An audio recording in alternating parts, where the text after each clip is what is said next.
shirkadda naaxinta iyo caafimaadinta xoolaha ee alcaam ayaa sheegtay in shixnadii xoolaha ay u horeysay ee u dhoofiyaan dalka Qatar ee xalay ka shiraaqatay dekedda magaalada Berbera ee gobolka Saaxil. Ismaaciil Maxamuud Caraale oo gudoomiyaha shirkadda alcaam ee fadhigooda ee magaalada Burco oo maanta shirkad ku qabtay xaruntooda ayaa cadeeyay in shirkaddu ay si rasmi ah u bilowday hawlihii dhoofinta xoolaha. haddaanu nahay shirkadda An'am International Company oo ah shirkadii aasaastay maxjarkii ugu horeeyay ee gobolka Togdheer laga aasaaso oo muddo iminka 4 sano ah jiray. waxaan ugu bishaareynaa inaanu dhoofinay xalayto xoolihii la naaxiyay ama laga shaqeeyay caafimaadkooda iyo sida ay ku baxayaan guud ahaanba ay tahay si aad uga duwan sidii hore xooluhu ay u dhoofi jireen, iyadoo shirkaddu ujeedada ay ka leedahay ay ka duulaysaa ay tahay in xoolaheenu ay noqdaan kuwa competitive ku ah suuqyada xoolaha loo iibgeeyo.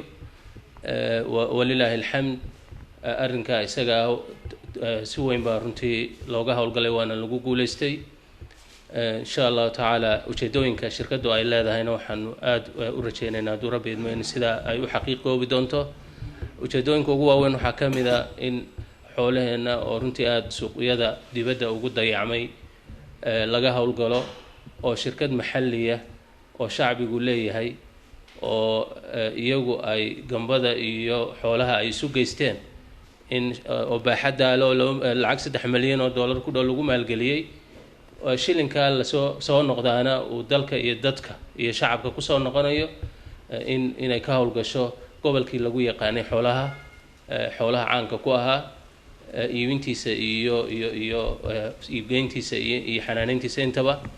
marka mar labaad waxaan leeyahay hambalyo وأنا أقول بشارين إن أرنكا إسقى إن شاء الله وسيدا ودعي.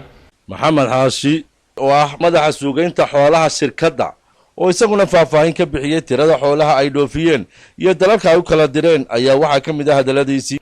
حولها المنطقة أنو دوفيني وطن كقدر وحويا لبية طبعا كن ونف وأريا صدح بقول وجيلة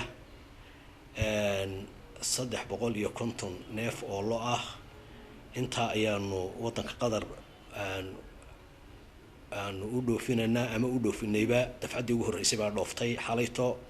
dafcadaha kalena way soo socdaan insha Allah waxaanu rajaynaynaa dhowrkan cisho ee soo socda iyagana in aan hawshooda ka hawlgalno.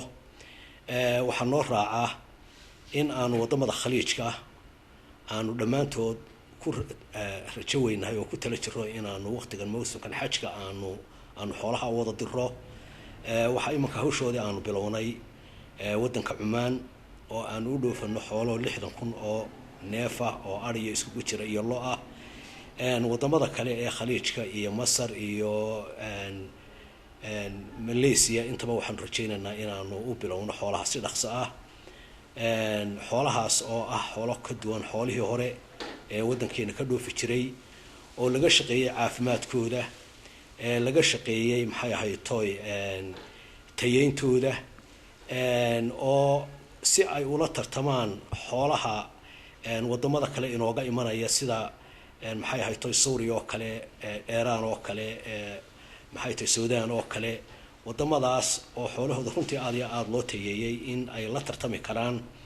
shirkadda alcaam ayaa xarun maxjar weyn oo casri ah ku leh magaalada Burco kaasoo lagu baaro laguna naaxiyo xoolaha isla markaana lagu tayeeyo caafimaadka guud ee xoolaha. waa markii u horeysay ee xoolaha Soomaaliland ay helaan suuqyo kale oo ay u iibgeeyaan ganacsatada xooluhu oo markii hore ku koobnaa wadanka Sacuudi Arabiya oo kaliya.